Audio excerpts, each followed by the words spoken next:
Welcome to Screw the Commute, the entrepreneurial podcast dedicated to getting you out of the car and into the money.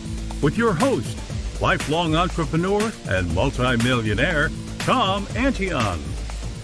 Hey everybody, it's Tom here with episode 292 of Screw the Commute podcast.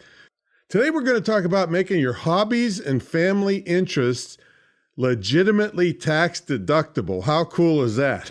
You'll be able to do more of what you like and get tax deductions for it. I hope you didn't miss episode 291. Vladimir Adonis was here. Now, this guy spent $30,000 on his website, and it was taken off like crazy. Now, I don't want you to spend 30 grand on yours. And he told us his story about how the site got abruptly shut down and how he made his personal comeback. Now, before we get into today's topic, let's listen to what subscriber Mike Shaw had to say about last Monday's episode 289 on website mistakes. Hey, Tom. Thanks a lot for a great webinar and podcast on the top 17 mistakes we make on our websites. Man, do I have a lot of work to do on my websites. Thank you very much. I appreciate your generosity in giving us all this great stuff. Take care and have a great day. Well, you're welcome, Mike. Keep listening for more Monday training tips that are going to cause you a bunch of more work. Actually, they'll help you reach the success you want to achieve in your business. Now, how would you like to hear your own voice here on Screw the Commute? Well, if the show's helped you out, check out screwthecommute.com, and there's a little blue sidebar that says send voicemail. Click on it, talk into your computer, and you'll get a big shout out on a future episode of Screw the Commute. Hey, put your website on there too. Mike forgot to do that. We'll put it in the show notes for you. Now grab a copy of our automation ebook. This ebook is massively powerful. It's about 60 pages of stuff that saved me millions of keystrokes and allowed me to handle up to 150,000 subscribers and 40,000 customers without pulling my hair out, and allowed me to steal business from other people who took too long to get back to people. It automates all this for you, and it's kind of saved me carpal tunnel syndrome because it saved me so many keystrokes. So grab a copy of that at screwthecommute.com/automate free. Screwthecommute.com/automate free. And while you're at it, grab a copy of our podcast app at screwthecommute.com/app. That's APP. You can take us with you on the road. Now, we're still sitting here in the middle of this pandemic. Just this Friday, our governor in Virginia is making everybody wear face masks in public. And, so I had to grab a bandana. I don't even have a face mask. So people are working from home now, and they're wondering how the heck to do it. And they're like, hey, this is great, screwing the commute. But maybe I don't have to work for anybody anymore. Maybe I could do my own business online. And that's what I'm all about since 1994. Been teaching this since 1996, living this lifestyle business. And it is just beautiful to be able to set your own schedule, deal with who you want to deal with. That's the one thing about me. I don't deal with anybody I don't like. Okay. And you can't get away with that in the typical dreaded JOB. Ooh. And I started a school about this. It's the only licensed dedicated internet marketing school in the country. It's at IMTC, that's Internet Marketing Training Center, VA for Virginia. But you don't have to be in Virginia because it's distance learning at this point. Now we're applying to take the GI Bill, and we'll have in-house classes around here when that happens. But you can really learn the nuts and bolts that I've been using for years to have a great online business. Even if you do it as a side hustle to start with, it's very powerful. When you start seeing that money come in every morning on your email, oh boy, you get hooked, I'll tell you, in a hurry. So check it out. Give me a call if you'd like to discuss your future here. Or guess what? This would be one of the best legacy gifts you could ever gift to your kids, your grandchildren, your nephews and nieces, so that they're not competing for jobs at Starbucks and buried in debt from some crazy traditional college. So check it out at imtcva.org. All right, let's get to the main event. Now, I'm not an accountant, a lawyer, thank God, or financial advisor. I'm not qualified in any way to give you tax advice other than telling you things I've experienced myself over many years. And also, I've had probably, over 1,000 lawyers and accountants, either in my mentor program or in audiences, that have cleared this idea as sound. Now, you, of course, need to check with your financial advisors, and yes, I had to say that, but I think you'll see this is a relatively simple idea, at least in the USA. Now, I haven't had experience starting and running a business in other countries, so you'll have to see how this idea adapts if you don't live in the USA. But I think you'll find it's a pretty universal idea in most modern countries. Now, most people have a basic fear, okay, of the IRS. I think it starts around 2 years old. And for those of you in countries outside the USA, that's the Internal Revenue Service, or the agency tasked with collecting taxes in the USA. And most people really do have a basic fear of the IRS because of the vast power they have to really upend your life, both personally and in business. Now, I personally have had little trouble with the IRS, even though I've been formally in business for myself since 1977. And once I got big enough, I started out with a bookkeeper, and then I hired an accountant. And having an accountant helps you in a couple ways. It takes an enormous load off your back keeping up with tax laws, and it also pushes some of the liability onto the accountant or tax professional for your taxes being correct. Now, don't think you can feed the accountant or tax pro fake figures and then put the blame on them when the IRS decides to throw you in jail, okay?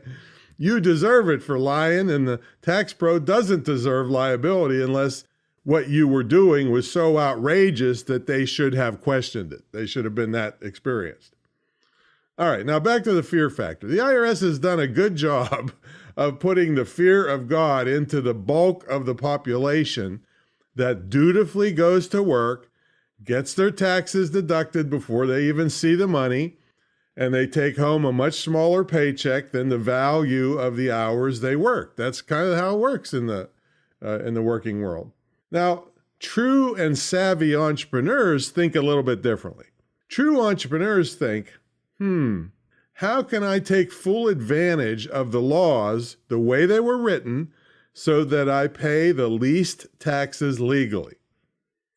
And here's something you got to keep in mind. Big businesses have lots of money to influence lawmakers, many of whom are or were in business themselves. So tax law is slanted in favor of business. And I guess the legitimate justification of making it easier on business is that businesses hire gazillions of regular people.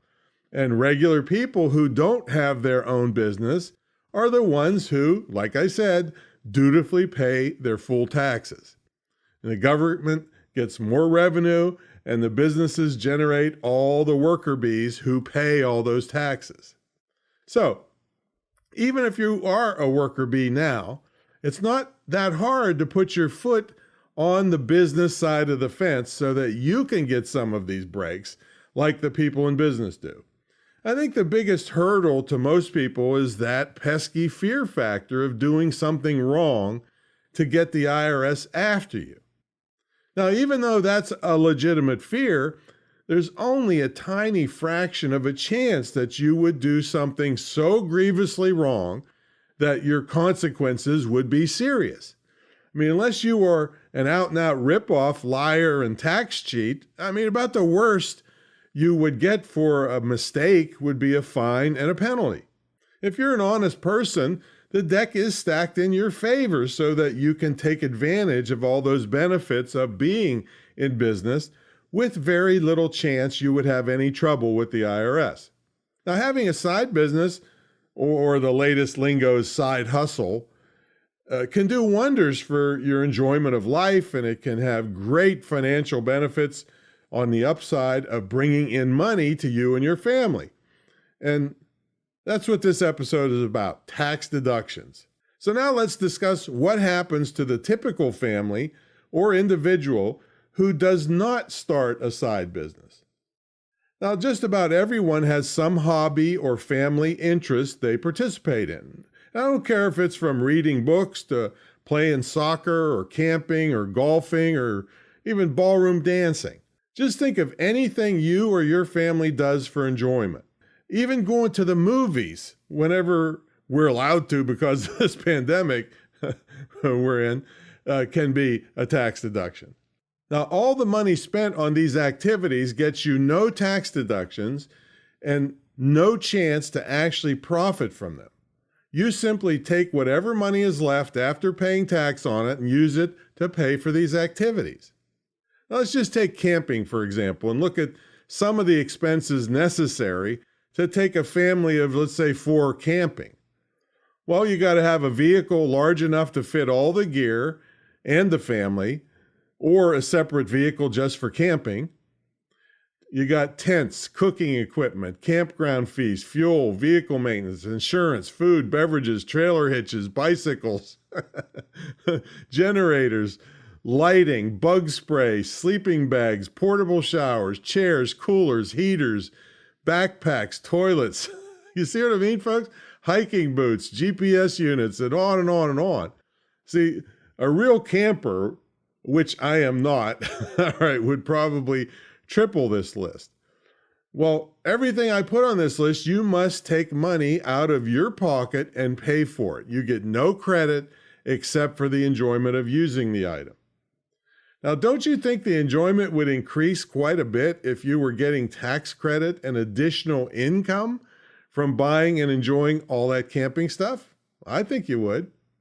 And what about the guilt factor? Many people are made to feel guilty about spending family money and time on things. Let's say playing golf, for instance. That guilt would be reduced considerably if there were tax credit or even extra income produced because you went to play golf. And I don't mean you have to be a great golfer and win prize money, right, to get these tax credits. It's actually much easier than that when I get into explaining how this works. First of all, this is one of the best countries in the world to start a business, and this is one of the best times on earth to start one, especially if you concentrate on the digital world and affiliate world. That's where you recommend someone else's product and get a commission, so you don't even have to make a product yourself to make money. And I've been teaching this kind of living since 1994 when the commercial internet started, okay? Now, I'm going to break this down really simply. You can go further with this if you want to, but I'm just saying to start a business in the USA is way easier than you might think. You pretty much just have to decide you are in business, all right? And guess what? You're in business. Now, you would keep track of your income and expenses and file in the USA a Schedule C profit and loss statement along with your regular taxes. And there, you're in business, all right? You don't have to start a corporation or LLC. You don't really have to have a business checking account, and you don't have to purchase extra insurance.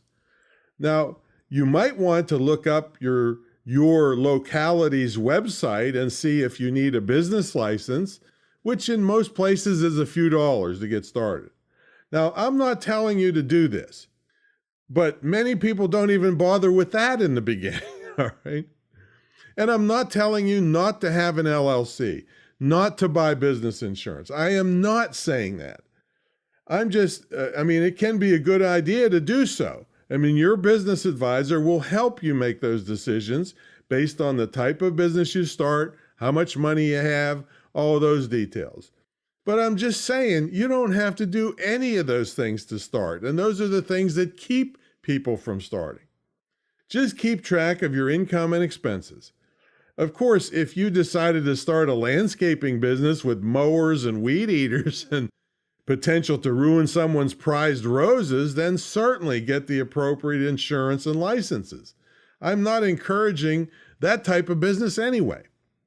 Let's get into the type of business I am talking about, which is extremely low risk for potential of high returns. And even if you don't have big lofty goals of making a fortune with your side hustle, I mean, if it saved you considerable taxes and you're happy, hey, there's nothing wrong with that either.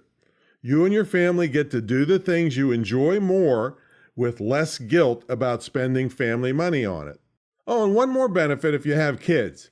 Teaching them about business at a young age could totally transform their future into less debt from rip-off colleges, more self-confidence that they don't always have to be holden to that dreaded job.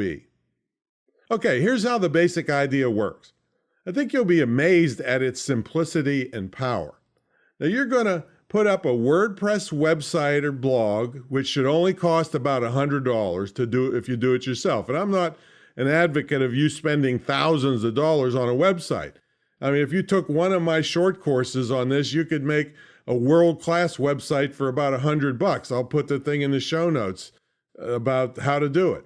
This website is going to be about the hobby or family interest you want to concentrate on. I try to avoid combining more than one on the same site. For instance, I wouldn't want to have a camping and golf site or a golf and soccer site all on the same site.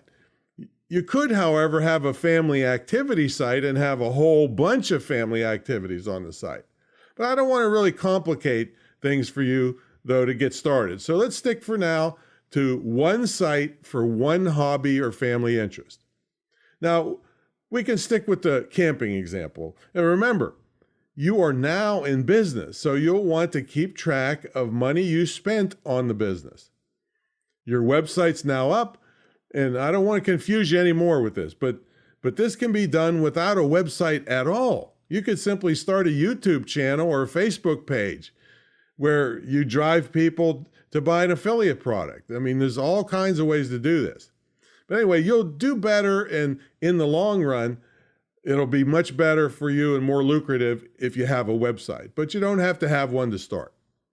So let's say there's a new camping stove you've been wanting to get, but you just didn't want to spend the money just yet on it. Go ahead and buy the stove. And here's another thing. I'm not advocating throwing money down the drain, going on a buying spree. You still have to be responsible with this idea. So buy the stove you were going to buy anyway, and then review it on YouTube. You can put a copy of the video on your blog. And make sure your reviews are honest on the things that you liked and didn't like about your camping stove. Now, while you were in the mindset of camping stoves, you could talk to other campers at your campsite and ask them what kind of stove they use and what they liked and didn't like about their stove. This is pretty much a blog post on, you could call it 5 best features to look for when you purchase your next camping stove, okay? All right, so far you've purchased a camping stove, reviewed it on your YouTube channel and blog, and put up a blog posting about camping stoves. But you really haven't made any money, right? See, if you do all this stuff and never make any money, the IRS will call what you are doing a hobby and disavow all your tax deductions. That's not good. So how do you make money from this example? Well, you could join Amazon's affiliate program and put a link in your YouTube description and your blog leading to where people watching your video or reading your blog post can purchase the stove from Amazon. And then you get a commission from Amazon, and now you're in business. Now you could take it a step further, which I highly encourage, and turn your blog post along with some other research you could do online into an ebook on camping stoves. You'd then sell it off your website and get more money than your affiliate link from Amazon would pay you. Then rinse and repeat, right? For just like the shampoo bottle says, rinse and repeat for other camping gear you either already have or planned on buying anyway. Now here's how things get even better. If you start getting enough views on your reviews on YouTube, companies will start giving you camping gear to review. How great is that? Now you're getting tax deduction and you're making money from affiliate commissions and ebook sales, and you're getting your equipment for free or for If it's super expensive equipment, they might loan it to you so you can use it for free. And here's the deal. No IRS law says you have to be good at business and make a ton of money. You just have to be legitimately in business trying to make money. Many times, if you just break even on the income from your hobby and what you spent, you still win because of the tax deductions and the time spent enjoying your hobby or family interest. All right, so let's talk a little bit more about the deductions. There are many perfectly legitimate tax deductions you can take if you did the above scenario about camping. You substitute whatever hobby you want in here. And again, I emphasize getting competent tax advice from a certified tax professional or lawyer. Keep in mind, by nature, they're conservative and say no to everything. All right, so entrepreneurs have to find the right kind of attorney and accountant that will, wants to play the game rather than just disavow everything on you. They've killed more deals than they've ever made. All right. Now, things get a little fuzzy when you have a small business and you use some of your business assets for both business and personal use. This is where you should get with your tax pro and work out some of these things and review them each year, because as your business grows, the numbers might change. For instance, let's say you have an SUV that you use to take the kids to school, but you also use it on your weekend camping trips.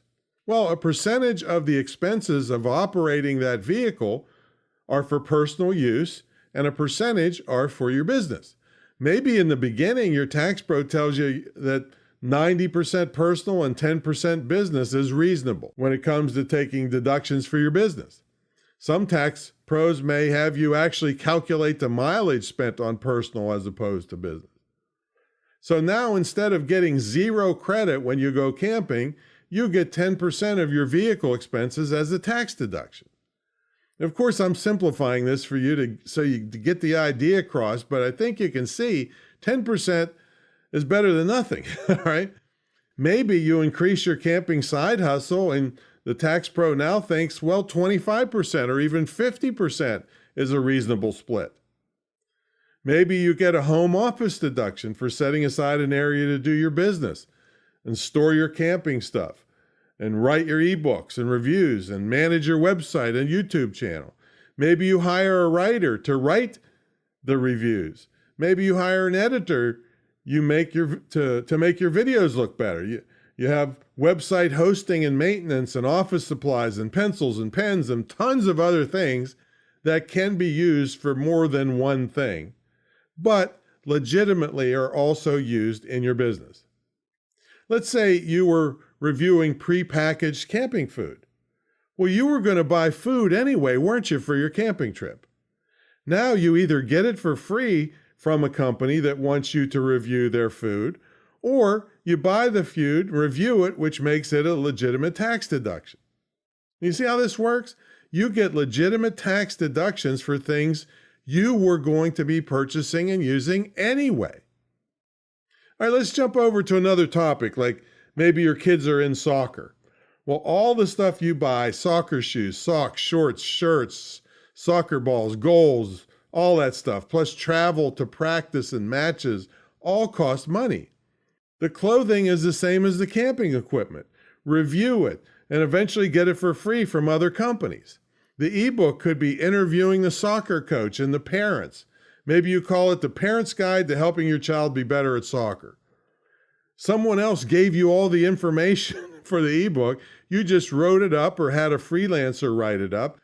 You can use a site called Upwork.com, which is where freelancers will do stuff dirt cheap. They bid on your job and they have reviews and all that to make sure you get a good person. But it's all relatively cheap to do. Takes a load off your back. You still you get a tax deduction for hiring the person, and you still enjoy more of the stuff your family likes and you like. It's just a beautiful thing, I'll tell you. And it's the same with boating, fishing, archery, hiking, basketball, wrestling, martial arts, knitting, sewing, singing, musical instruments, exercise. I mean, there's just thousands and thousands of things that if you enjoy it, you can do this idea. Classic cars and any other hobby or family interest you can think of. So that's the method, folks. You put up a website and or YouTube channel, do reviews, get affiliate commissions, create your own products if you want to, all about the hobby or family interest you love. If you do it diligently enough, you may get to the point where doing your hobby is making more money than going to your job. And at that point, guess what? Screw the commute and go full time or add other hobbies and do the same method again. And if you wonder if I've done this myself or if I'm just giving you some obscure theory, you're wrong. Yeah, I have done it myself 3 major times. One is called fatsotennis.com for the people, overweight and out of shape people that love tennis. I'm holding my hand up right here. ProtectionDogsElite.com. These are expensive protection dogs that I get a commission when I sell one. And BrutalSelfDefense.com, which is I've been in martial arts and self-defense my whole life, been in gunfights and knife fights, bikers trying to kill me when I had the nightclub. So I've been studying this my whole life. And I thought, hey, guess what? This could help a lot of people. So I put it out as a website. I got to buy a lot of stuff that I wanted to use during the seminar I did. We videotaped it, and now it's a membership site, BrutalSelfDefense.com. See, so yes, you can do this. It's not that big a deal. Just take that first step and get with your tax advisor and tell them what you're going to do. But again, keep in mind, most of them are highly conservative and nix more deals than what they do, than what they make. Now, how would you like a free strategy session all about the business you want to start or the business you want to improve? How about that? Well, if you qualify and it makes sense for both of us, I'll review what you have going or what you're planning and get on a Zoom or phone call with you and give you a customized strategy session. So check out the application for this at screwthecommute.com/application. I'm a person that doesn't like tire kickers, so you better be serious about this and do exactly what the application says, fill it out completely, and if it makes sense for both of us, I'll do this for you. All right, I'll catch y'all on the next episode. See you later.